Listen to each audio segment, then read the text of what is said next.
Assalamualaikum warahmatullahi wabarakatuh. Selamat pagi, salam sejahtera untuk kita semua. Om Swastiastu, Namo Buddhaya, salam kebajikan. Puji syukur, mari kita panjatkan kepada Allah Subhanahu wa Ta'ala, Tuhan Yang Maha Esa. Karena atas rahmat dan nikmatnya kita masih diberikan kesehatan, sehingga kami pun bisa menyelesaikan tugas perkuliahan yang diberikan dosen pengampu Ibu Dr. Sriyanti Yosepa SPD MM. Perkenalkan, saya Gita Wisnuwardana, mahasiswa pasca sarjana Universitas Dirgantara Marskal Surya Dharma. Saya didampingi rekan kuliah saya, Mas Hari Budi. Bagaimana kabarnya Mas Hari Budi? Baik, Mas Gita.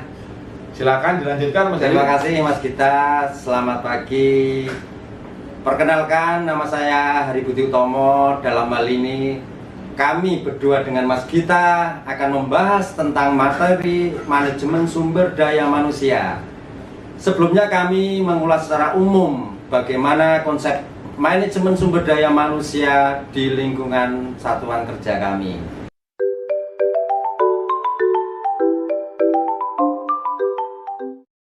Sebagai eselon pimpinan atau top manager di lingkungan satuan kerja kami adalah kepala dinas dan dibantu oleh sekretaris dinas sebagai eselon pembantu pimpinan, dan sebagai eselon pelaksana di bawahnya adalah beberapa kepala subdinas.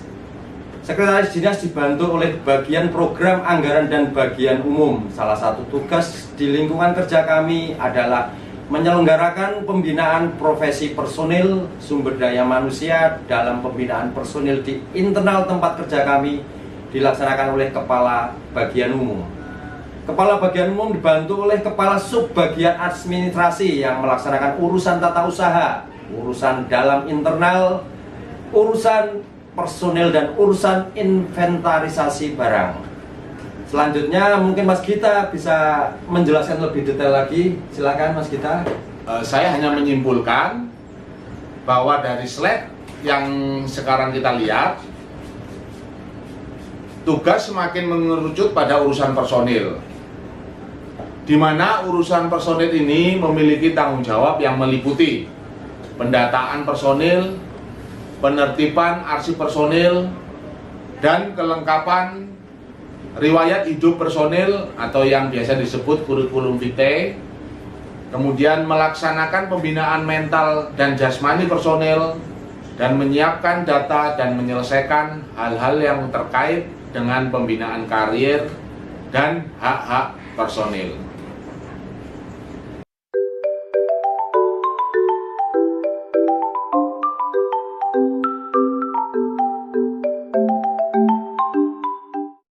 Jadi, jika kita melihat dari urusan organisasi yang telah kami sampaikan, maka dapat disimpulkan bahwa konsep organisasi di lingkungan kerja kami tersebut adalah konsep tradisional human resource management.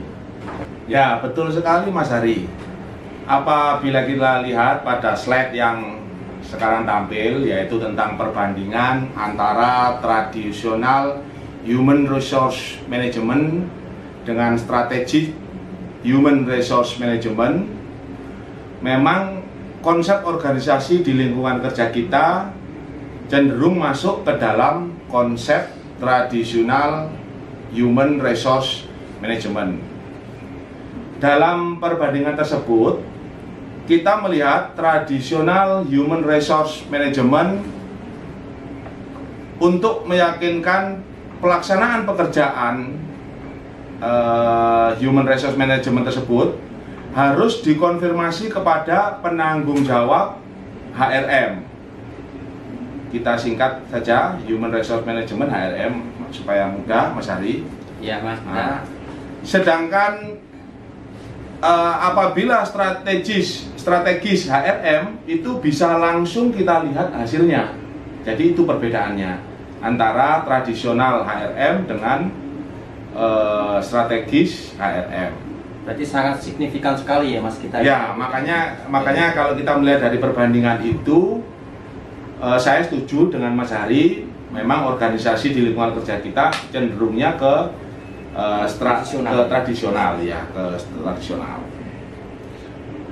Kemudian jika kita lihat tradisional HRM, objektifnya adalah kepentingan organisasi saja, tidak ada kepentingan individu di dalamnya. Berbeda dengan strategis HRM, yang di situ ada kepentingan organisasi dan kepentingan individu di dalamnya.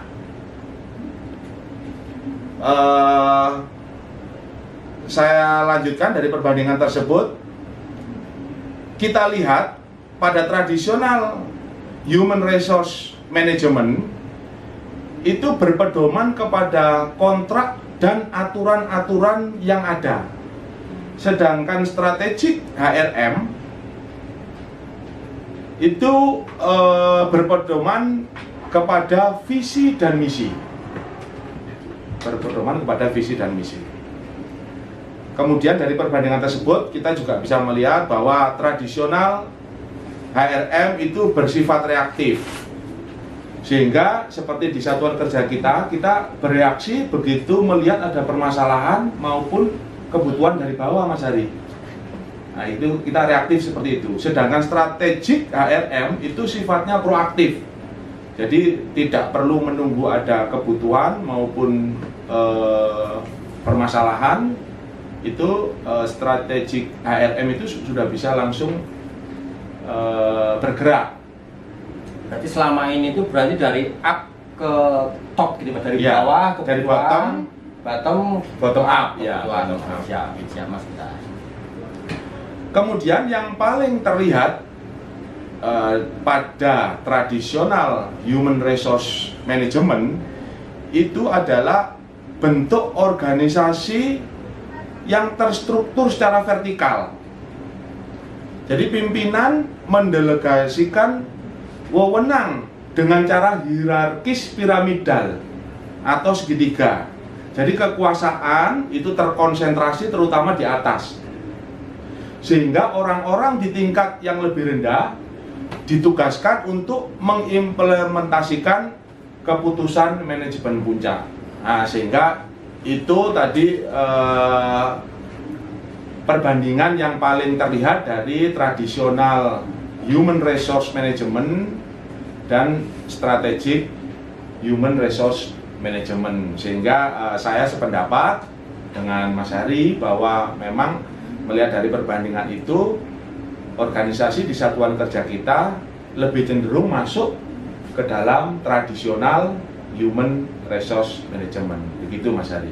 Tapi memang ke depan Mas kita memang tidak memungkiri bahwa dampak globalisasi, teknologi, sedikit demi sedikit kita akan meninggalkan dengan proses individual yang bersifat tradisional Mas kita. Betul. Jadi betul. memang kita sudah mengarah seperti yang ke depan dari organisasi yang kita laksanakan pelan-pelan dari tradisional kita udah mengarah ke era-era digital Mas kita. Ya, itu juga sangat membantu kita, walaupun secara organisasi mungkin mengurangi dari human resource management itu sendiri, tapi secara organisasi juga membantu tingkat efektivitas dari sumber daya manusia itu sendiri Mas kita. Ya, saya setuju. Baik Mas kita, kayaknya diskusi kita pagi ini sangat-sangat antusias saya mengenai manajemen sumber daya manusia. Jadi mungkin sekarang yang kita akan berdiskusi tentang EHR Mas kita. Apa kira-kira yang Mas kita ketahui atau bisa pahami tentang penjelasan EHR Mas kita? Bisa disampaikan Mas kita?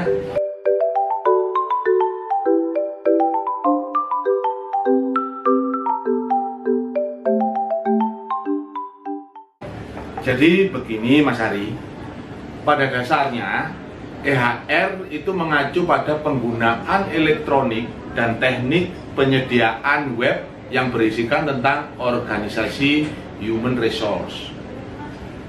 Pelayanan human resource saat ini bisa dilaksanakan secara jarak jauh dan semua transaksi dilaksanakan secara elektronik. Maka EHR berarti sarana komunikasi yang telah memungkinkan seseorang itu bekerja di mana saja dan kapan saja, sehingga merubah seluruh manajemen cara kerja setiap orang. Human Resource Department menjadi sebuah departemen yang paperless, sudah nggak pakai kertas, dengan dokumentasi dan administratif bekerja secara otomatis, sehingga Human Resource Department sekarang terlihat menjadi lebih efisien dan profesional dari sebelumnya. Begitu Mas Ari. Wah, sangat-sangat luar biasa Mas Gita. Nah, kita lanjutkan juga Mas Gita. Kalau pembahasan yang kedua masalah dengan dampak IT, sekarang Mas Gita ketahui semakin ke depan kita harus IT, informasi teknologi itu semakin mendukung kita dalam melaksanakan pekerjaan kita ke depan. Dengan adanya pandemi kemarin, kita dari konvensional berubah menjadi era digital. Nah, mungkin apa yang Mas Gita ketahui tentang dampak IT terhadap organisasi Mas Gita? Mungkin bisa dijelaskan Mas Gita. Baik Mas Ari. Menurut saya, penerapan IT atau biasa kita sebut teknologi informasi dalam organisasi itu dapat memberikan dampak yang signifikan pada efektivitas dan efisiensi serta meningkatkan daya saing. Karena teknologi informasi memberikan sejumlah data mengenai jalannya organisasi tersebut, sehingga organisasi dapat memperoleh data-data yang diperlukan sebagai dasar mereka dalam mengambil keputusan strategis. Teknologi informasi juga semakin berkembang pada masa sekarang ini. Hal ini disebabkan manusia yang menuntut kecepatan untuk memenuhi segala kebutuhannya. Demikian pula halnya dengan organisasi yang sangat membutuhkan kecepatan untuk mendukung seluruh aktivitasnya dapat dilaksanakan secara cepat dan tentu saja dengan hasil yang lebih baik, efektif dan efisien. Inilah penyebab mengapa teknologi informasi sangat diperlukan dan semakin diperbaharui. Saya sangat setuju Mas Gita. Jadi memang era ke depan itu udah digitalisasi. Perintah dari Pak Presiden juga harus semua berubah dari konvensional menjadi digital. Jadi memang dengan adanya teknologi ini sangat-sangat untuk memacu kreativitas personil, memacu semua kinerja personil dia lebih baik. Mari kita lanjutkan lagi Mas Gita. Jadi kita mengetahui bahwa medsos saat ini, Mas Gita juga mengetahui medsos bisa merubah seseorang menjadi orang penting, sangat bisa Mas Gita. Contohnya memviralkan segala sesuatu dengan media sosial. Nah, terkait dengan media sosial yang dapat digunakan sebagai alat bisnis dan sumber daya manusia yang sangat kuat, bagaimana pandangan Mas Gita mengenai hal tersebut? Oh, baik Mas Ari. Menurut saya di era digital, kehadiran media sosial tidak lagi hanya berperan sebagai alat komunikasi.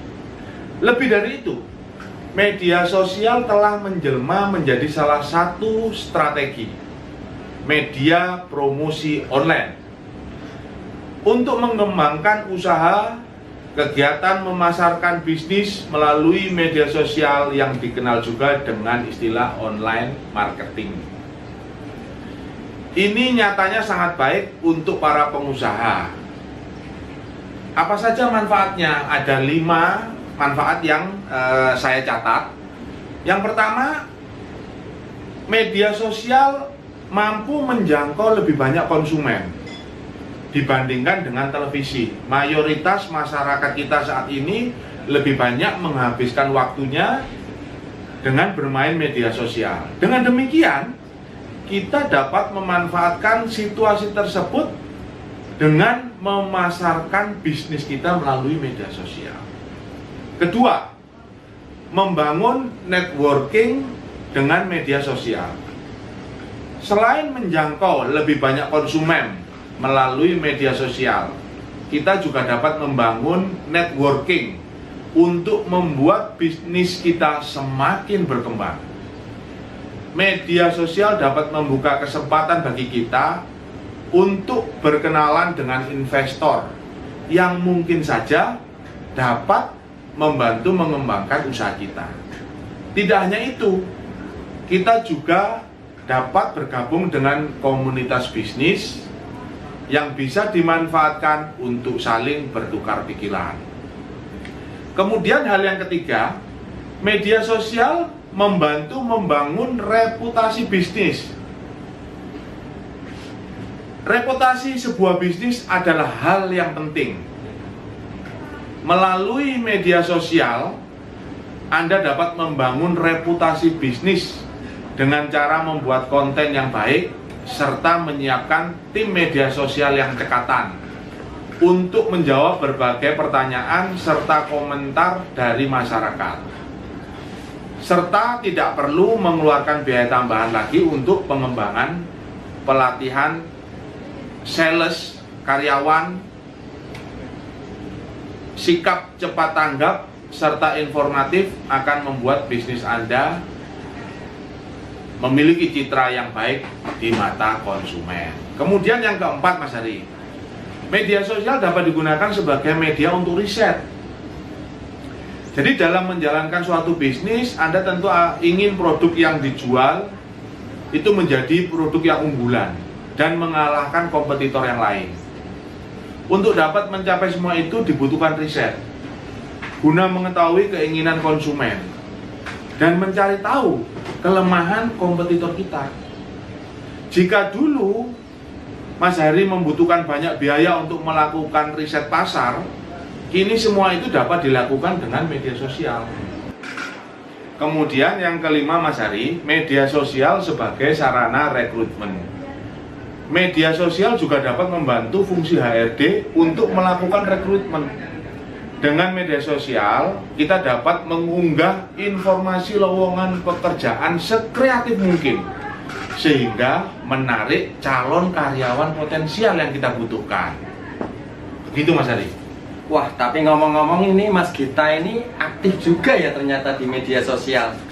Atau jangan-jangan Mas Gita udah punya 10 juta subscriber jangan-jangan ini? Loh, ya. Mudah-mudahan nanti dengan metode media sosial subscriber kita juga Mas Gita ini bisa lebih dari 10 juta. Mudah-mudahan. Kami mungkin lanjutkan juga Mas Gita terkait dengan penggunaan IT, Mas, informasi teknologi, bahwa mungkin Mas Gita bisa memberikan contoh dalam organisasi. Contoh apa aja sih Mas yang penggunaan IT kita ini dalam organisasi, mungkin bisa Mas sharing pada nanti calon-calon subscriber kita, Mas. Semoga dia juga bisa mendapat pengetahuan dari ini, Mas. Silakan Mas, coba. Baik, Mas Hari. Saya akan memberikan contoh penggunaan IT di lingkungan kerja saya sendiri. Saat ini kita memiliki beberapa aplikasi yang kita pergunakan di dalam lingkungan kerja sendiri.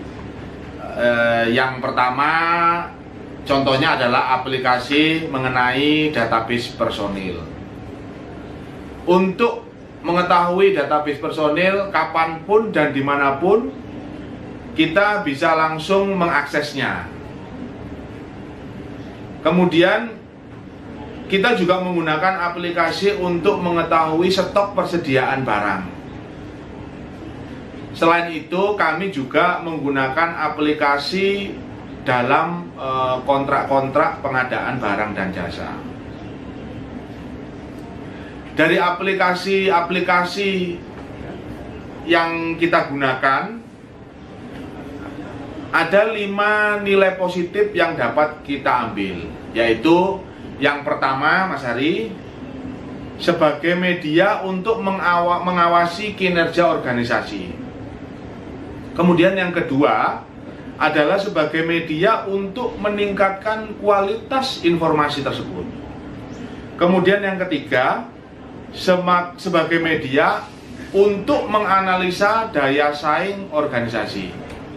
Kemudian yang keempat, penghematan dari segi biaya, waktu, dan peningkatan produktivitas. Kemudian nilai positif yang kelima, itu dapat membantu aktivitas manajemen sumber daya manusia. Itu menurut saya. Luar biasa sekali Mas kita ini.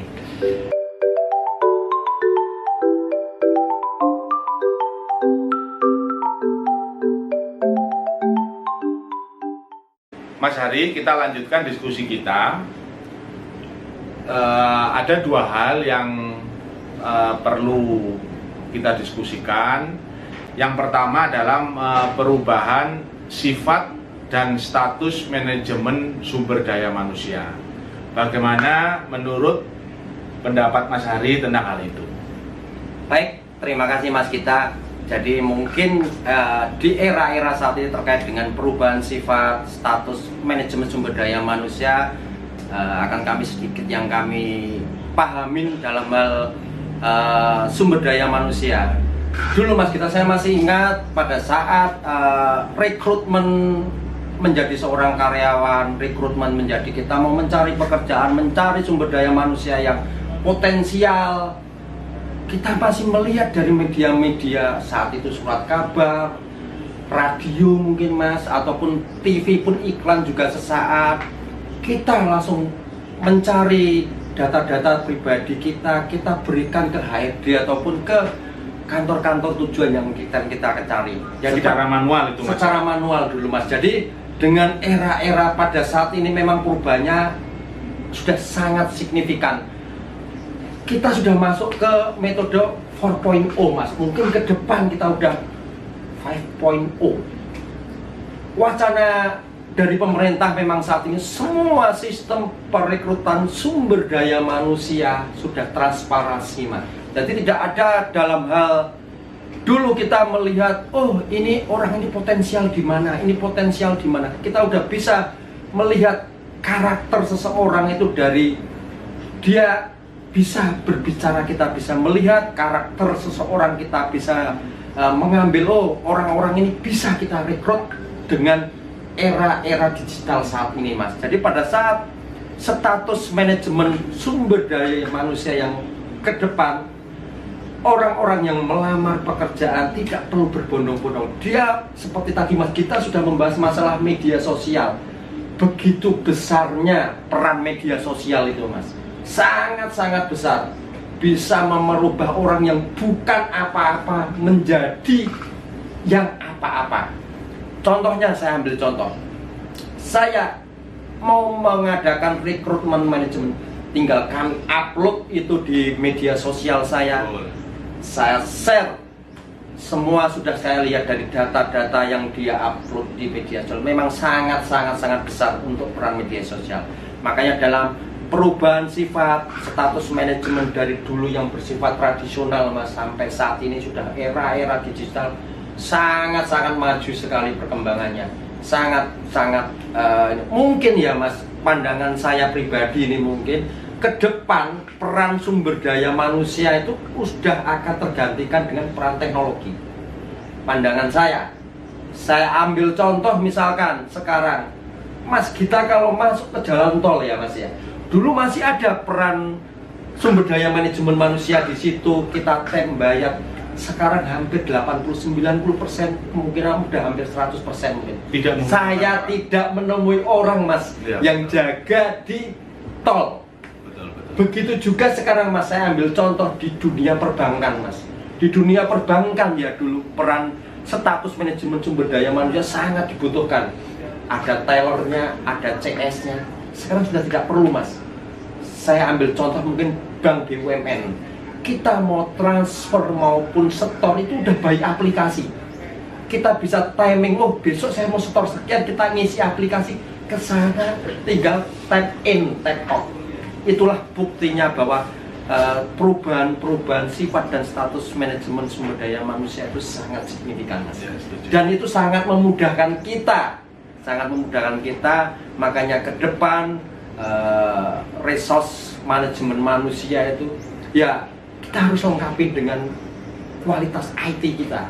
Semakin kita kualitas IT kita semakin dibutuhkan, semakin banyak kita lapangan kerja ataupun direkrut dari sumber-sumber daya manusia yang membutuhkan tenaga kita. Mungkin itu Mas pandangan saya. Kita lanjutkan Mas Hari. Baik Mas, kita Untuk diskusi selanjutnya yang ingin kami minta pendapat dari Mas Hari adalah bagaimana peran kunci seorang manajer sumber daya manusia. Silakan Mas Hari. baik, terima kasih Mas. Kita mungkin saya sedikit akan menjelaskan bahwa peran kunci seorang manajer memang sangat-sangat besar sebagai bentuk untuk memperbesar atau membesarkan suatu organisasi. Jadi gimana organisasi itu akan besar tergantung dari peran dari manajer itu sendiri Mas. Di sini mungkin kami bisa menjelaskan beberapa peran manajer. Satu, bahwa manajer itu berperan sebagai perencanaan, di mana seorang manajer bersama jajaran di organisasi merencanakan bagaimana setiap divisi, setiap satker yang akan bekerja untuk mengembangkan perusahaan ataupun satuan kerja tersebut dan mencapai tujuannya. Perencanaan dapat menyangkut banyak hal Mas kita, dalam hal soal rencana bisnis ke depan apa, kebutuhan tenaga kerjanya bagaimana, target pertumbuhan yang akan dicapai seperti apa, hingga penyusunan anggarannya seperti apa. Itu dari segi peran perencanaan. Mungkin yang kedua juga peran seorang manajer dalam hal pengaturan Mas kita.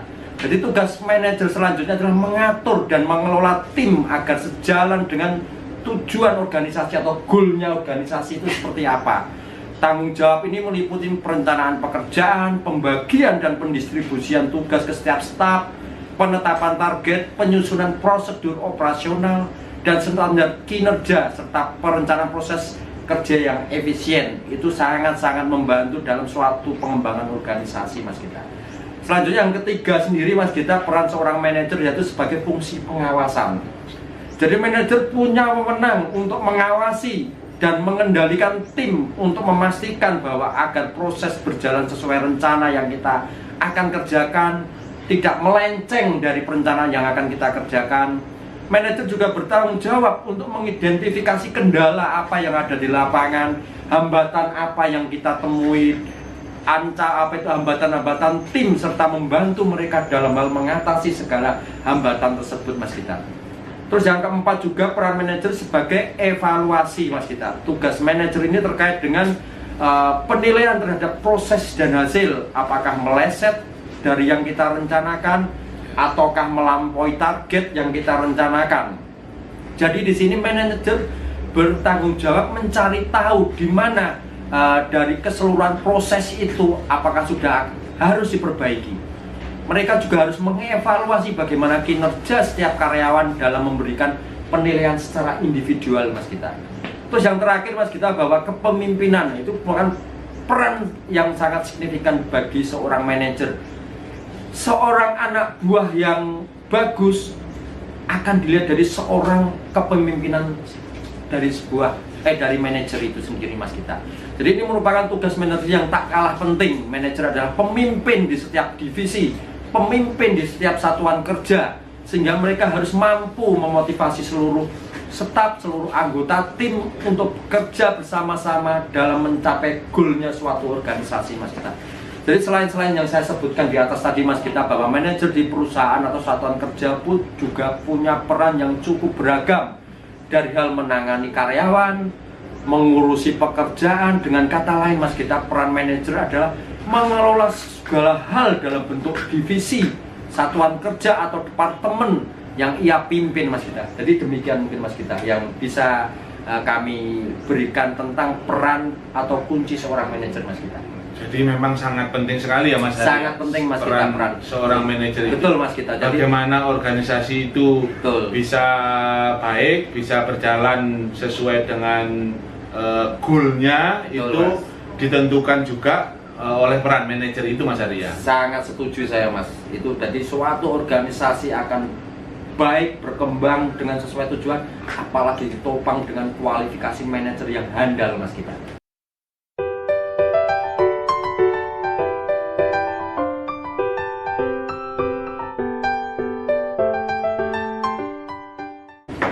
Baik Mas Hari, sekarang ya, kita Mas, lanjutkan ke dalam pembahasan diskusi berikutnya.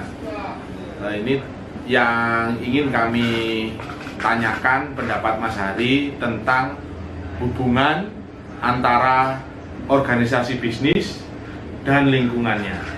Bagaimana penjelasan Mas Hari? Baik, terima kasih Mas Gita. Kami sedikit men-sharing bahwa hubungan antara organisasi bisnis dan lingkungan sangat-sangat besar sekali Mas Gita. Jadi bisnis itu merupakan kegiatan yang berhubungan dan berkepentingan dengan lingkungan Mas Gita. Dengan kata lain, bisnis merupakan kegiatan pengelolaan sumber-sumber ekonomi yang disediakan oleh lingkungan. Di samping itu, bisnis tidak terlepas dengan adanya faktor-faktor lingkungan yang mendukung maupun yang menghambat atas tujuan yang ingin dicapai bisnis. Di lain pihak, lingkungan bisnis merupakan suatu karakter atau seluruh karakter dan faktor yang dapat mempengaruhi baik secara langsung maupun tidak terhadap bisnis itu sendiri Mas Gita.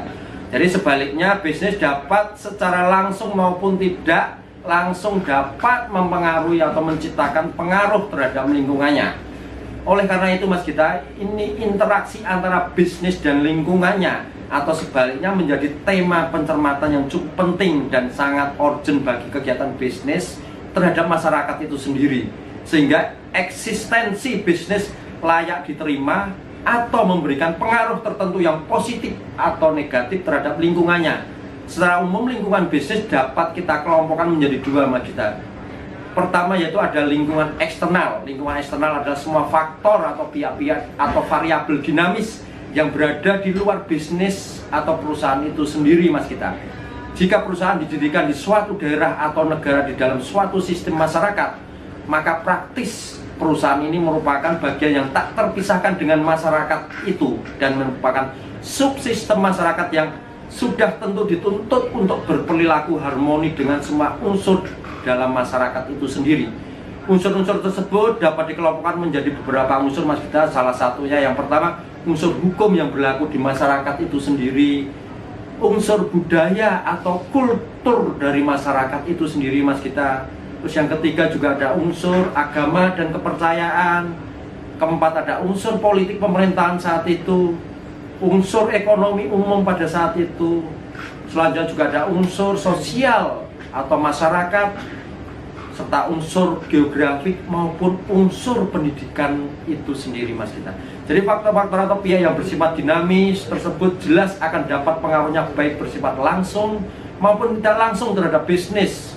Dan dalam banyak hal, lingkungan eksternal ini merupakan variabel strategis dan memiliki dimensi jangka panjang dan secara strategis sering menentukan peluang maupun tantangan yang akan dihadapi dalam dunia bisnis. Variabel atau faktor-faktor lingkungan eksternal ini relatif sulit dapat dikendalikan oleh bisnis. Lebih sering bisnis mengikuti dan menyesuaikan terhadap perubahan ataupun dinamika dari variabel eksternal itu. Di satu sisi juga ada lingkungan internal. Jadi lingkungan ada internal itu bahwa di lingkungan bisnis itu sendiri kita harus tahu siapa peran staf kita, siapa peran anak buah kita dalam memajukan suatu organisasi tersebut Mas Gita. Jadi demikian Mas Gita. Diskusi selanjutnya yang perlu kita bahas Mas Hari adalah mengenai faktor-faktor lingkungan makro dan mikro yang dapat mempengaruhi pengambilan keputusan. Nah, tentang hal tersebut bagaimana tanggapan Mas Hari? Silakan Mas Hari. Baik Mas Gita, bahwa di sini lingkungan makro dan mikro dalam mempengaruhi pengambilan keputusan memang sangat besar sekali Mas Gita. Di sini dapat juga kami jelaskan bahwa faktor-faktor lingkungan makro ekstrem ini juga sering berhubungan dan umumnya tidak dapat dikontrol oleh manajemen. Salah satunya yang pertama mungkin demografi. Demografi merupakan studi statistik dengan kependudukan beserta karakteristik distribusinya. Masalah demografi ini sangat penting bagi manajer pemasaran karena orang-orang asal mempunyai uang untuk belanja dan kemauan untuk membelanjakan dapat dinyatakan sebagai pasar. Yang kedua yaitu kondisi perekonomian itu sendiri. Kondisi perekonomian, lingkungan ekonomi merupakan salah satu faktor penting yang dapat mempengaruhi sistem pemasaran perusahaan termasuk organisasi non-laba. Adapun beberapa elemen penting yang termasuk dalam kondisi perekonomian adalah satu, faktor pertumbuhan ekonomi, tingkat kesenangan, peredaran uang pada saat itu, tekanan inflasi. Yang ketiga yaitu faktor sosial dan kebudayaan. Lingkungan sosial dan kebudayaan ini kenyataannya mencakup pula faktor-faktor ekonomi, politik, hukum, dan teknologi. Bentuk dan sistem perekonomian, politik, hukum, dan teknologi sangat ditentukan oleh manusia beserta kebudayaannya. Beberapa faktor yang perlu diperhatikan oleh manajer pemasaran dalam hal pola kebudayaan dalam suatu masyarakat, salah satunya cara hidup masyarakat itu, nilai-nilai sosial dalam masyarakat itu, kepercayaan, kesenangan. Selanjutnya ada politik dan hukum.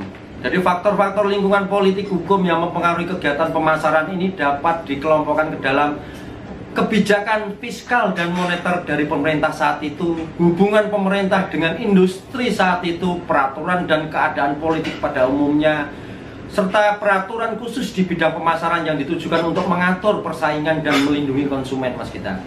Terus ada teknologi. Teknologi ini juga mempengaruhi kegiatan pemasaran karena dapat memberikan suatu akibat pada kehidupan konsumen, terutama cara hidup dan pola konsumennya. Adapun penemuan-penemuan baru dan perkembangan di bidang teknologi, seseorang dapat mengubah cara hidupnya.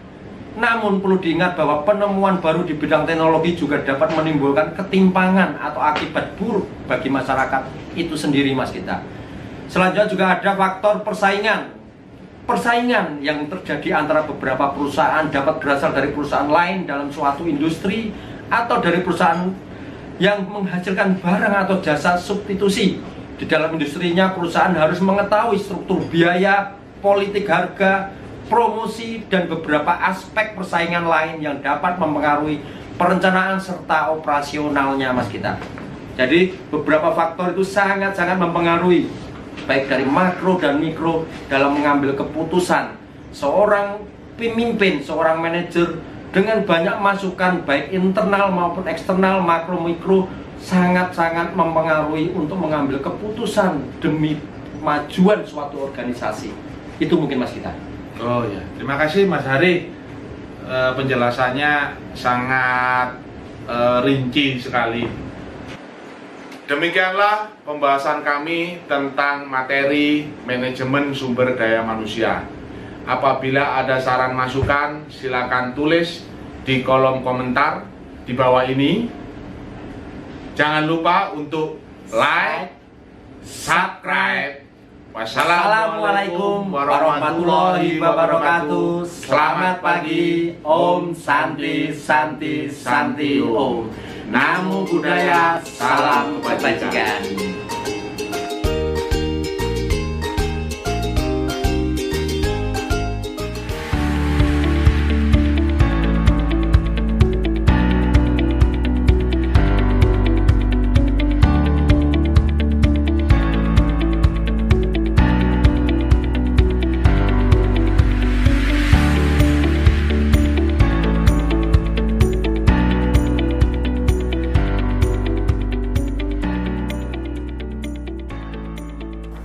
Marskal Raden Suryadi Suryadharma adalah bapak pendiri Angkatan Udara.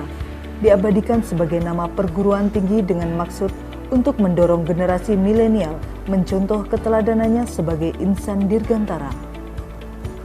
Unsurya awal berdiri tahun 1987 sebagai Institut Teknologi Suryadharma. Kemudian tahun 1989 dikembangkan menjadi Sekolah Tinggi Teknologi Dirgantara atau disingkat STTD.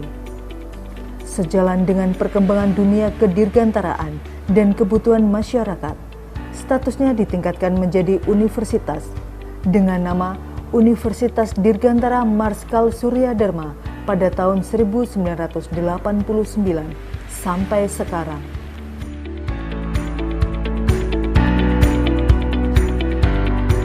Di bawah pembinaan Tentara Nasional Indonesia Angkatan Udara, Unsurya saat ini mempunyai 2 kampus, yaitu Kampus A berlokasi di depan pintu gerbang Bandara Halim Perdana Kusuma dan Kampus B dan C di Komplek Angkasa Halim Perdana Kusuma.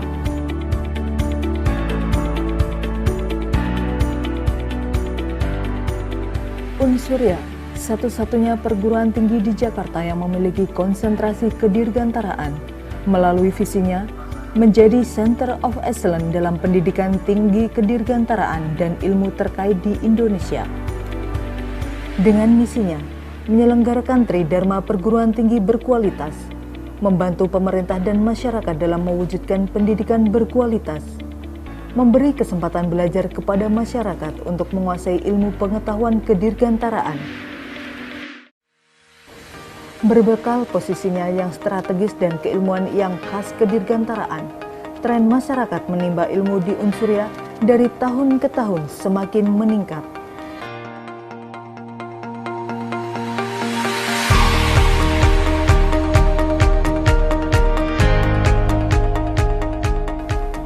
Mahasiswa asing dari Yaman, Timur Leste, dan Arab Saudi juga mencari ilmu di Unsurya.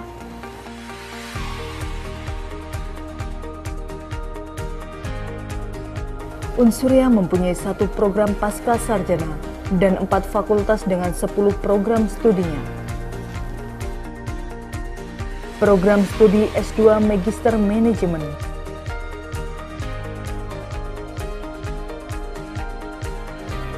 program studi S1 Teknik Penerbangan,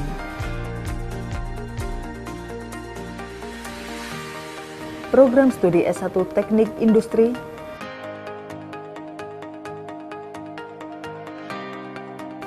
program studi S1 Teknik Elektro,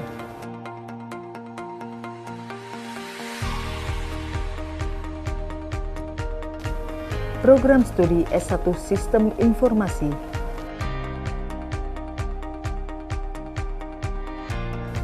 program studi S1 Manajemen,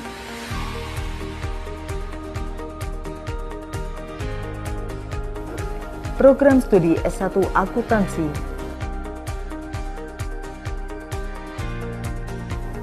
program studi S1 Hukum,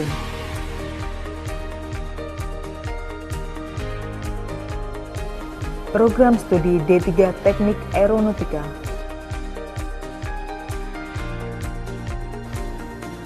program studi D3 Manajemen Informatika, 2 program pendidikan dan pelatihan, Aircraft Maintenance Training Organization, AMTO,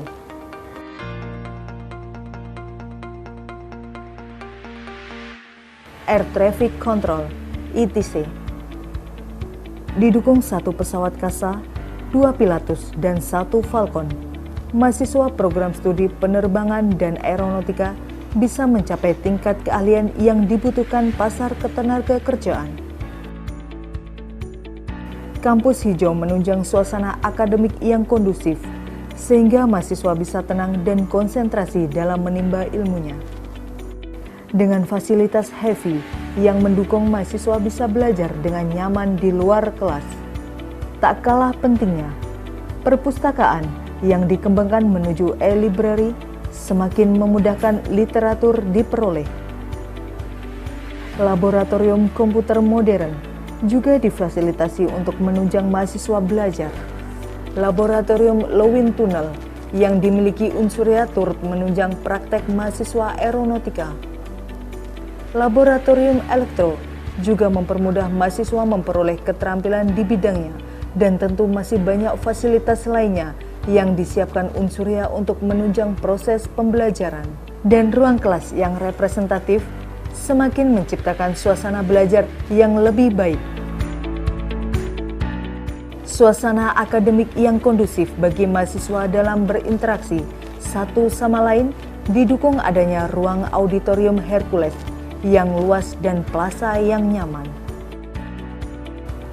Penyaluran minat, bakat mahasiswa dapat dilakukan melalui badan eksekutif mahasiswa maupun unit interaktif mahasiswa seperti resimen mahasiswa, seni tari, dan pecinta alam, serta olahraga kedirgantaraan aeromodeling yang sudah sering meraih prestasi di tingkat nasional.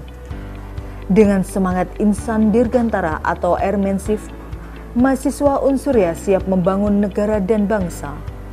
Dan melalui kerjasama antar perguruan tinggi dalam dan luar negeri,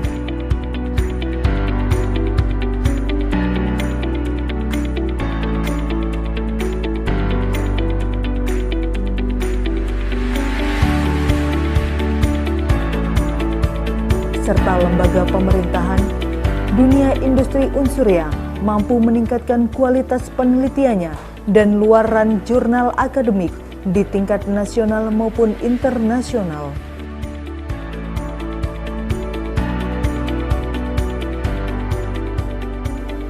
Unsurya semakin berkualitas, Unsurya semakin dipercaya, dan Unsurya siap mencetak insan dirgantara sesuai visinya. Saat ini 95% lulusan Unsurya dengan rentan waktu kurang dari 2-3 bulan sudah terserap di berbagai lapangan pekerjaan, terutama di dunia pekerjaan kedirgantaraan. Bahkan tak kalah pentingnya, setiap tahun alumni Unsurya menjadi perwira karir di TNI maupun Kepolisian Republik Indonesia.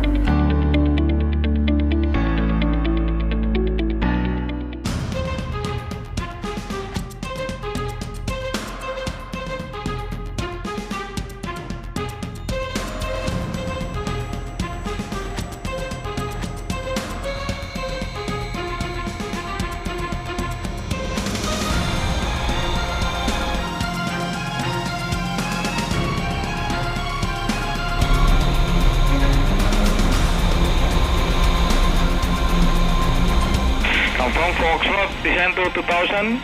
Awesome. Foxtrot, descend to 2000. 5 mile, 4 mile, 3 mile, 2 miles, 1 mile. Overhead. Foxtrot, inbound for living. Bombers, bombers, go.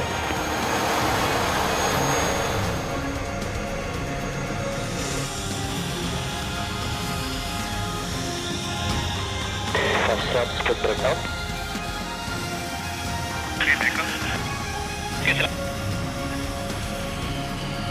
Confirm Foxtrot, leaving holding point. Foxtrot, leaving holding point.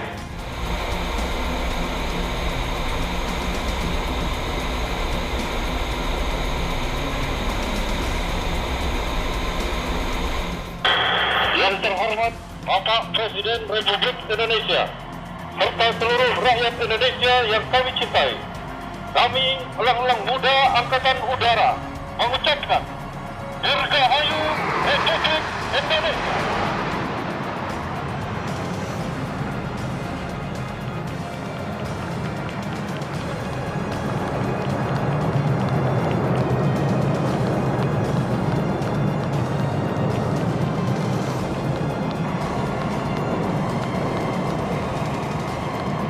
Overhead.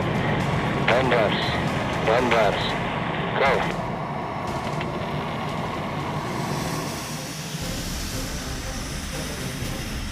Confirm Foxtrot, leaving holding point. Foxtrot, leaving holding point.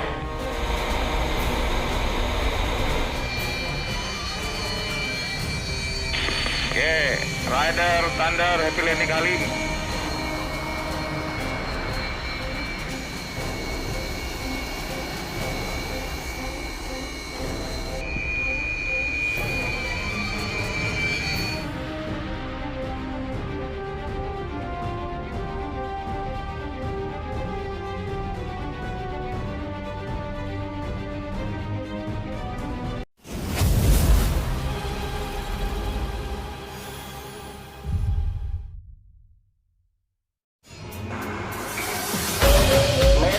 Mercury, go ahead. Siaga 1, waspada merah, siap terbang.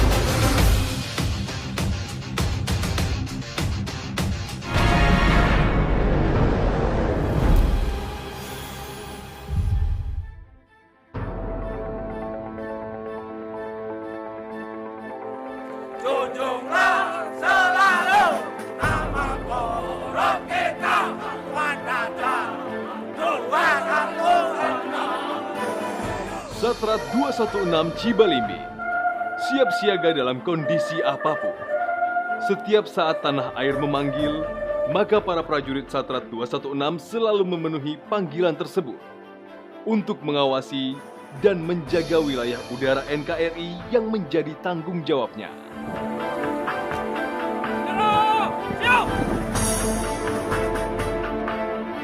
Eksistensi Satuan Radar 216 tidak lepas dari campur tangan para pemimpin yang sempat duduk di kursi komandan. Saat ini Satrat 216 dipimpin oleh Letkol Elektronika Miftahul Gufron, STMIPol, dari alumni Angkatan Udara tahun 2001.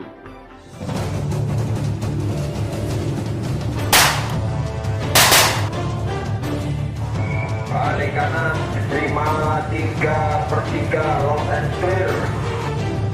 Satuan Radar 216 Cibalimbing merupakan satuan pelaksana operasi Kosek Hanura 1 yang memiliki tugas melaksanakan pembinaan kesiapan operasional beserta personelnya dan pengoperasian alat utama sistem senjata radar dalam rangka deteksi dini dan pengendalian intersepsi pesawat tempur sergap dan pesawat penyergap low speed dalam operasi pertahanan udara dalam mendukung tugas Kosek Hanura 1. Penjabaran dari tugas Satrat 216 yang saya sebutkan di atas tadi meliputi beberapa bidang.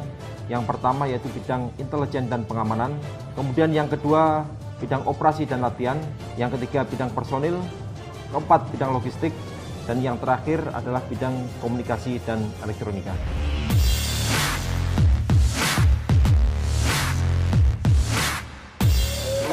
Mercury, go ahead. Merempahkan gelombang 39, garam nomor 1609, jarak 179, gantungan 360. Mohon identifikasi. 200 hostile. Saat ini Satuan Radar 216 Cibalimbing mengoperasikan alutsista radar berupa radar Thomson TRS 2215D yang memiliki jarak jangkau sampai dengan 235 nautical mile. Kemudian wilayah coverage kita di wilayah selatan kita dapat mencapai Pulau Christmas yang merupakan bagian dari negara Australia. Sebelah utara coverage kita sampai dengan Pulau Jawa. Kemudian di wilayah barat kita sampai dengan pesisir barat wilayah Sumatera Selatan. Di wilayah timur kita dapat mencapai sebagian dari wilayah Jawa Tengah. Saat ini, markas Satrat 216 berkedudukan di Jawa Barat, bertempat di Cibalimbing.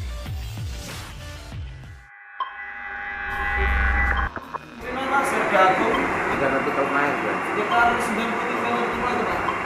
Spot number 1435, Pak. Bearing 190. Dalam bidang pengamanan, Satuan Radar 216 dibantu oleh personel Paskas. Paskas tersebut bertugas untuk melaksanakan pengamanan terhadap alutsista radar yang kita miliki, beserta seluruh fasilitas yang dimiliki oleh Satrat 216 dari berbagai macam gangguan maupun ancaman yang berasal dari luar. Satrat 216 juga aktif dalam beberapa kegiatan seperti olahraga,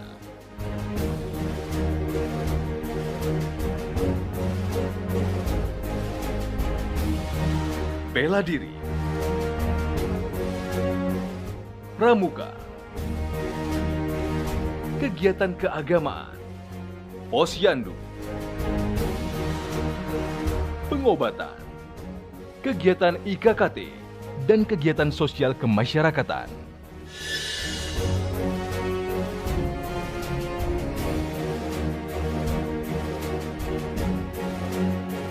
Dalam menjalankan kegiatan operasi pertahanan udara dan pemeliharaan sistem senjata alutsista radar, Satrat 216 didukung oleh organisasi yang solid. Pemimpin Satrat 216 dibantu oleh beberapa perwira dan staf.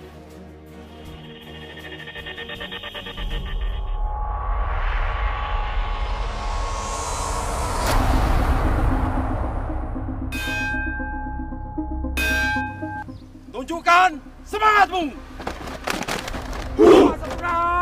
On! Bukan baretnya, bukan karena lorenya, bukan pripetnya, bukan karena sangkurnya. Kami di sini cari kopra dan karena jiwanya dan semangatnya.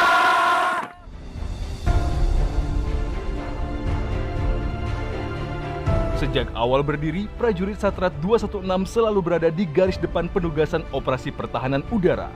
Bagi prajurit Satrat 216, tugas adalah segala-galanya. Karena tugas adalah kehormatan, kebanggaan, dan harga diri. Satrat 216, mantap!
tenang di angkasa, bergumul berani awan berpelukan, bergerak perlahan-lahan seakan siap menantang gemuruh avatar. Ku berteriak, bersiap belah angkasa.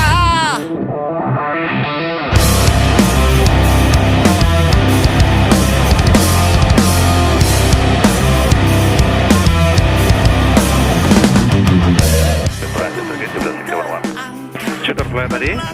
Go ahead, sir. Traffic on ground 7 traffic on runway. Confirm level line up and immediate takeoff. Iya, Bapak. Shooter flight line up team ready. Ready, Jiwa sebagai kesatria muda diregan tanah gemulai bagai penari meretas lagi meluncur bebas menusuknya apapun yang kau serukan dan kau katakan. Kami takkan pernah mundur ke belakang. Apapun pertahanan yang kau rencanakan, kami pasti kejar dan cuma menang.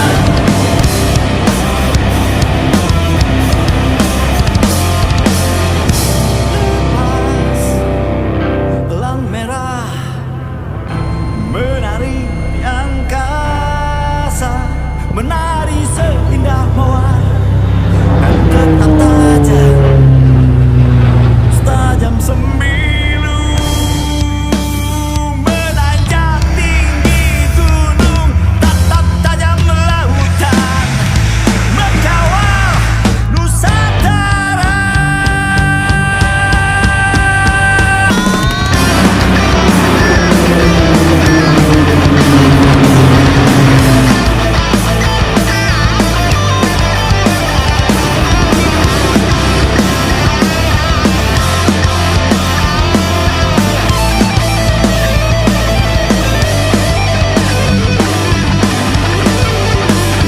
Apapun yang kau serukan dan kau katakan, kami takkan pernah mundur ke belakang.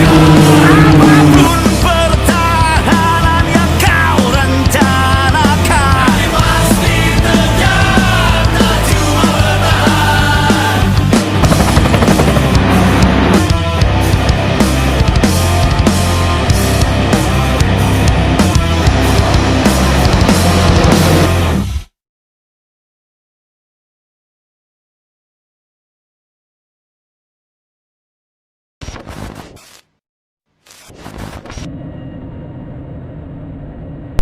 Okay, Jupiter 3 mile out to ACT angle 04. Request position RG03. No, RG03 position on radial 2402 nautical mile ICP.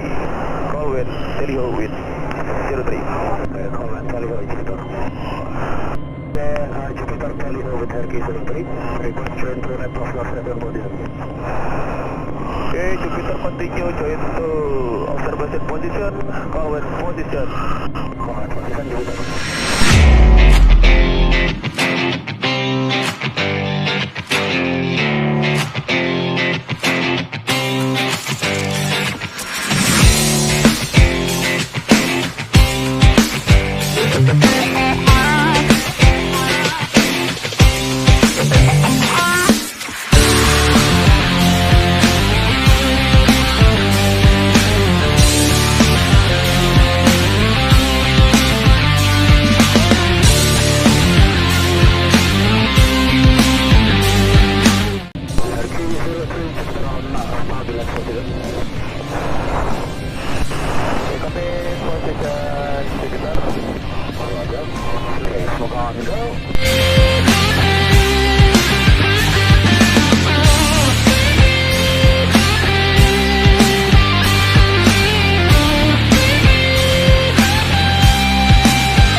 Jupiter flight, you clear to contact your company.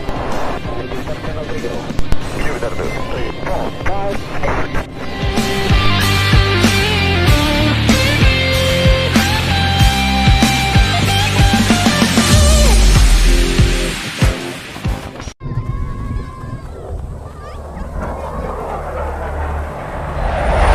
Serigala menjadi ikon dari lanut ini. Serigala merupakan salah satu hewan yang cerdas. Sanggup mengalahkan musuh yang lebih besar. Serigala juga mempunyai very high sense of brotherhood.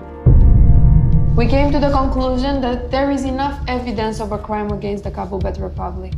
Some of the victims were children. If you want to stay and live here, you're gonna finish her.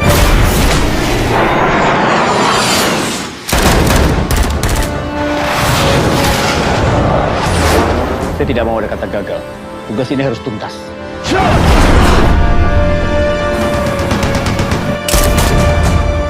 Hadapi semua apapun yang menanti. Tapi sekali lagi saya ucapin terima kasih banyak karena Mbak sudah bersedia untuk mengobati luka saya. Kamu pasti bisa kok ngejalanin misi itu. Kamu kan penerbang terbaik aku. Kan udah dibilang, jangan main-main, jangan cari gara-gara, jangan bercanda. Siap salah Kak Kasuh. Izin, saya cuma ingin buktikan kalau saya pilot yang bagus. Apa bagusnya kalau mau bunuh teman?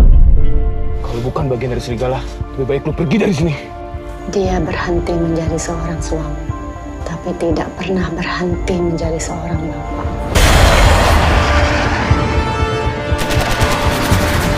Belakangan ini saya ngerasa kalau saya pelan-pelan ngancurin apa semua yang saya udah dapat. Ya, nggak ada yang bilang semua itu mudah.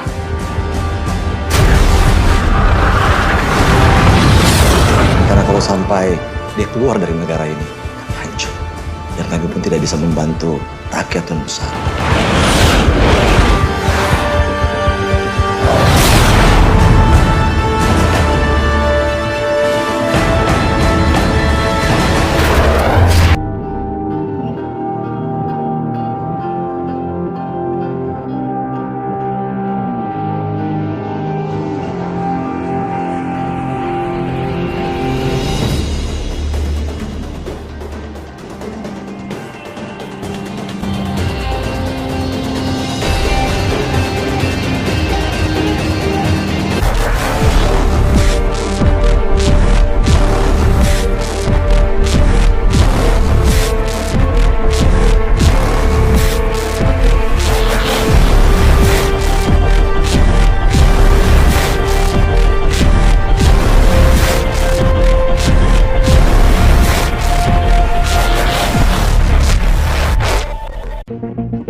In port.